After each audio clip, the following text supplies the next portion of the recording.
All right, so reactions upon reactions trailing the coming online of the Port Harcourt Refinery. Seems to have moved from celebration to so many questions at this point. Well, let's explore this in Nigeria's oil and gas infrastructure. Join us for the conversation. We have Mr. Abel Wobodo, the Managing Director, Phenomenal Energy, joining me via Zoom. Great to have you on the show. Good morning. Good morning, Laddie, and thanks for having me. Yeah, it's great to have you. So much ado about blending, refining. Why do you think the NNPCL, emphasize that blending is a globally accepted practice in refining? Yes, thanks, Laddie. Perhaps before I talk about blending and how it works and why it's globally accepted, permit me to give a little bit overview of this refinery, so that our viewers can, have a better grasp of what it used to be and what we're looking forward to. Be reminded that we have two refineries in Port Harcourt. One was installed in 1965, and it has a capacity of about 60,000 barrels. I mean, that's about what the James was talking about. That has been done, and that has a crude distillation unit, catalytic forming unit, and equally an LPG plant, right?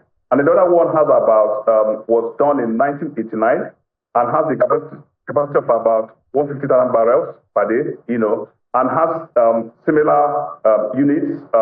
In addition was the naphtha and the catalytic reforming unit that was added. And so the refineries we have in Port Harcourt, both we have a compound.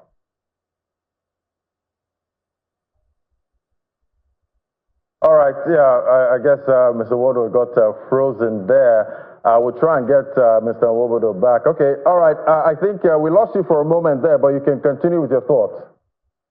Okay, yeah, so I mean, I was talking about that the Port Harcourt refinery has a combined capacity of 210,000 barrels. Okay, so the 60,000 barrels units that the GMD spoke about, blending is accepted because if some of your units are not functional at the moment, you can blend up on the point where all the other twins are, up and running. Then you can, stop the blending and then do everything internally within the refinery. So the question would be, which of these twins are functional now, and where are they, in terms of the refurbishment and turnaround maintenance of the other facilities? So that will give us a better grasp of where we are and the kind of expectations we and Nigerians should have going forward. What do you think is the catalyst, for the PH refinery coming online at this time? Because we know these refineries have been moribund for the longest time. Is it about, giving Nigerians value at this time, seeing that Nigerians are struggling under high PMS prices and, petroleum products? Or is the Dangote refinery the catalyst here? Yeah, I mean, I will say congrats to the GMD and the government for getting the refineries back and, trying to help ameliorate the sufferings of Nigerians in terms of the prevalent economic hardship. But the key question is not just about getting it back. Mind you that it was pristine before, right? It was built and then it went down the way it did. So the key question is, where do we go from here as Nigerians? Where do we go from here as people within the oil and gas sector? Because right now, the expectation will be that the people that will manage this refinery should be professionals, right? Because oil and gas industry, the downstream is the most stringent part of it in terms of cost, right? So there's low margins in refining. And that tells how the government has struggled over time. Because if you don't have people that has, good grasp of cost management, run refineries, in a few months or a few years down the line, we'll still go down to the same place. So yes, we are trying to give support to Nigerians, but how do we achieve it in the long run? Okay, so we need to have people that understand how to run refineries. It's not just in Nigeria, globally.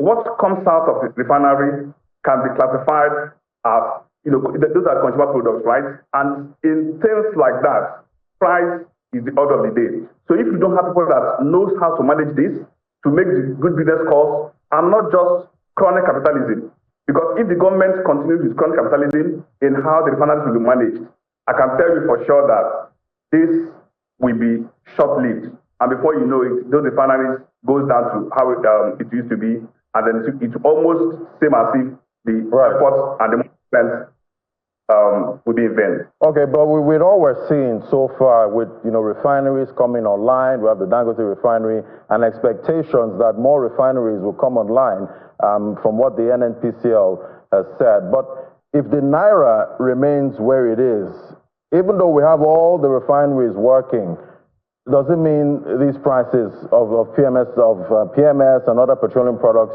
will still stay high, regardless of refineries? Yeah, I mean, you know that the crude oil that is refined is traded on the international market.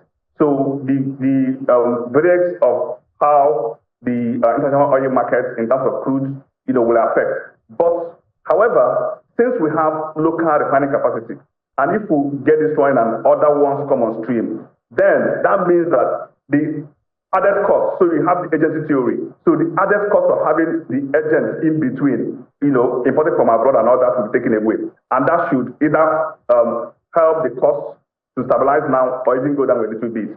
But more importantly is that those that manage the refineries understand how the facilities work and be able to run it professionally and not just appointing people based on, like I said before, chronic capitalism. It will not help. Instead of helping to ameliorate, it's going to even worsen, the current suffering of Nigerians. All right, so let's look at now investment when it comes to oil and gas infrastructure, in Nigeria. We see, I got a headline yesterday that in Kuwait, that we see in Kuwait there, they're targeting production capacity of about 3.2 million barrels per day.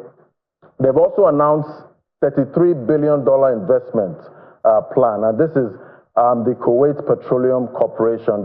That's equivalent to the NNPC Limited. So, bringing it to Nigeria, what kind of investments do you think we should be looking at? Help us put a price tag on it, so that we can actually ramp up production of oil, to get our revenue in check and also have feedstock, for most of these refineries that are coming online. Yeah, so basically, right now, most of our assets are over 40 years within the oil and gas sector. And Nigeria extracts hydrocarbons from about 332 developed fields, according to the NEPLC. And then the country's pipeline network is about 5,284 kilometers, connecting onshore processing facilities. So right now, for more investment to come in, the international community and even the local players need to understand where we are regarding the assets, right? What facilities are in place? The existing ones, are they well maintained? If they are not, what are their asset integrity conditions, right? But if you have a repository where somebody can access and know that this is what we have. For instance, you have a marginal field, right? The rounds happen and the bids happen, but the rate at which these bid rounds are awarded is not commensurate with the rate at which the fields are developed. Because some of those fields are little are known about them. Some people can bid and not able to ascertain the exact position of those bids. For instance, we spoke about Kuwait, a country like Norway, right? So they have a CMMS system, computer-based management system, where all their infrastructure within the oil and gas country are, deposited in terms of the pipelines, the vessels, the pipings, their conditions. So anybody can have access to it. And then the investors now have a view of what needs to happen. Okay, so if they bring in their money, they know that assets are there to evacuate anything that can be produced. Okay, so the kind of reserve that we will have, the amount of money, even much more than the what you just mentioned now, that the Kuwait ministry has attracted, is far beyond what we as Nigerians require right now to get the oil and gas infrastructure going. But before then, the needful needs to be done to ensure that the assets that we have, we are able to itemize them, we know their integrity status, and then anybody investing has that confidence, to come in and put his investments within the sector. Right, $33 billion, that's definitely a big number. Over 90% of our Forex, and that's our Forex buffer at this point. But thank you so much. It was great having your perspective, Mr. Abel Nwobo, the Managing Director, Phenomenal Energy. Thank you so much for coming on. Thank you. All righty, now we'll take a break now. When we come back, more conversations. Do stay with us.